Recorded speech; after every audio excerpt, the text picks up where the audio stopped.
নমস্কাৰ, মোৰ নাম হয় কাবেশ্ৰী মোহন আৰু মই এজনী ফিটনেছ কোচ হয়। আজি এটা নতুন ভিডিঅ'লৈ মই আপোনালোকক স্বাগতম জনাইছোঁ আৰু আজিৰ ভিডিঅ'ত মই ক'ম আপোনালোকে কেনেকৈ 5 কেজি কম কৰিব পাৰে। আপোনালোকক 5টা টিপছ দিম যোনটো আপোনালোকে ইউজ কৰিব পাৰে আৰু ৱেইট লছ আৰু নিজৰ হেল্থ ভাল কৰিব পাৰিব। চ' প্ৰথম টিপটো হয় find your Y. Find your Y মানে আপোনালোকে নিজৰ ৱেইট লছ কেলৈ কৰিব বিচাৰিছে। নিজৰ হেল্থ ভাল কৰিবলৈ কাৰণে, আপোনালোকৰ এনাৰ্জি ভাল কৰিবলৈ কাৰণে, নে নিজৰ আপোনালোকৰ জিন্সটো টাইট হৈছে, কাপোৰ টাইট হৈছে সেইটো কাৰণে, নহ'লে আপোনালোকৰ কিবা ডিজিজ আপোনাৰ ডিজিজ বৰ্ডাৰ লাইনৰ আছে, নহ'লে আপোনালোকে এনেকুৱা ফানি হ'ব পাৰে কি আপুনি নিজৰ ক্ৰাছক দেখাব বিচাৰিছিলে যোনে আপোনাক কৈছিলে কি তইতো বহুত শকত হয়, তাক দেখাবলৈ কাৰণে, ইয়াৰ টাইট দেখাবলৈ কাৰণে।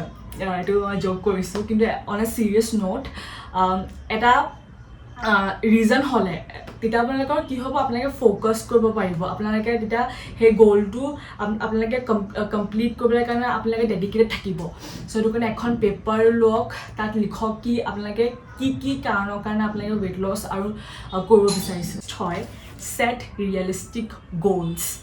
ৰিয়েলিষ্টিক মানে যোনটো আপোনালোকে কৰিব পাৰিব। এনেকুৱা নহয় কি মই 10 কেজি 10 দিনত কমাব বিচাৰিছোঁ, পচিবল নহয়, আৰু পচিবল হ'লেও সেইটো বহুত ডেঞ্জাৰাছ হয় কৰা। চ' এনেকুৱা এটা গ'ল ছেট কৰক যোনটো আপোনালোকে কৰিব পাৰিব, যোনটো ইজি হয়, যোনটো আপোনালোকে লাইফত ইমান এনেকুৱা নালাগে কি মই বহুত ডাঙৰ চেঞ্জ কৰিছোঁ।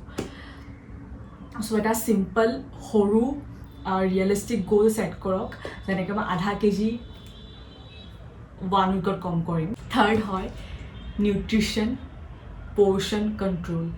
মানে কি, মই আপোনাক আগতেও কৈছোঁ, আমি যদি নিজৰ বডিতকৈ বেছি, আমাৰ বডিক এটা এমাউণ্ট লাগে পূৰা বডি চলিবলৈ কাৰণে, আমাৰ চব অৰ্গেনছ চলিবলৈ কাৰণে, তাতকৈ যদি আমি বেছি খাওঁ তেতিয়া আমি ৱেইট লছ কৰিব নোৱাৰোঁ।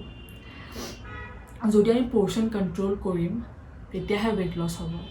আমি যদি আমাৰ বডিক যিমান লাগে, আমি যিমান খাওঁ তাতকৈ বেছি যদি আমি বাৰ্ণ কৰোঁ তেতিয়া আমি ৱেইট লছ কৰিম। সেইটো কেনেকৈ হ'ব? পৰ্চন কণ্ট্ৰল মানে ভাল খাদ্যবোৰ বেছি খোৱাওক, যোনবোৰ বেয়া খাদ্য অলপমান কম কৰি দিয়ক, বাহিৰত খোৱা অলপমান কম কৰি দিয়ক। মই একেবাৰে কোৱা নাই কি একেবাৰে এৰি দিয়ক, কিন্তু কম খাওক আৰু ভাল খাদ্য মানে চব্জিবোৰ, প্ৰ'টিনছ, মাছ, ভাত, গাখীৰ, পনীৰ, তাৰপিছত মটন, সেইবোৰ জাতীয় বস্তু বেছি কৰক। আৰু তেল অলপমান কমাই দিয়ক। একেবাৰে কম কৰিব নোৱাৰে, আমাৰ তেল লাগে, কিন্তু অলপমান কম। আৰু ৰুটি, ভাত সেইবোৰ জাতীয় খওক, কিন্তু কম। চালাড খওক, মানে চালাড যেনেকৈ কেৰেটছ, তাৰপিছত তিয়ঁহ, সেইবোৰ বেছি খাবলৈ ষ্টাৰ্ট কৰক। তেতিয়া আপোনালোকৰ ৱেইট লছো হ'ব আৰু আপোনালোকে হেল্থো ভাল থাকিব। এক্টিভ, আপোনালোকে একো নকৰে, একো ফিজিকেল এক্টিভিটি নকৰে, সদায় ভাত খোৱাৰ পিছত 15 মিনিট খোজ কাঢ়ক সদায়। Take action and be consistent. এতিয়া জানে কি কৰিব লাগে। একশ্যন সেইটো চবতছে ইম্পৰ্টেণ্ট হয়। একশ্যন লোৱা, চব কৰা, তাৰপিছত বি কনচিষ্টেণ্ট, সদায় কৰক অলপমান। আশা কৰিছোঁ আপোনালোকে এইকেইটা ফ'ল' কৰিব, যোনটো অকল ৱেইট লছ নহয়, আপোনালোকৰ হেল্থ ভাল কৰিবৰ কাৰণে আপোনালোকৰ হেল্থো ভাল কৰিব। ধন্যবাদ। লাইক, শ্বেয়াৰ আৰু ছাবস্ক্ৰাইব কৰিব নাপাহৰিব, জানো নাপাহৰিব।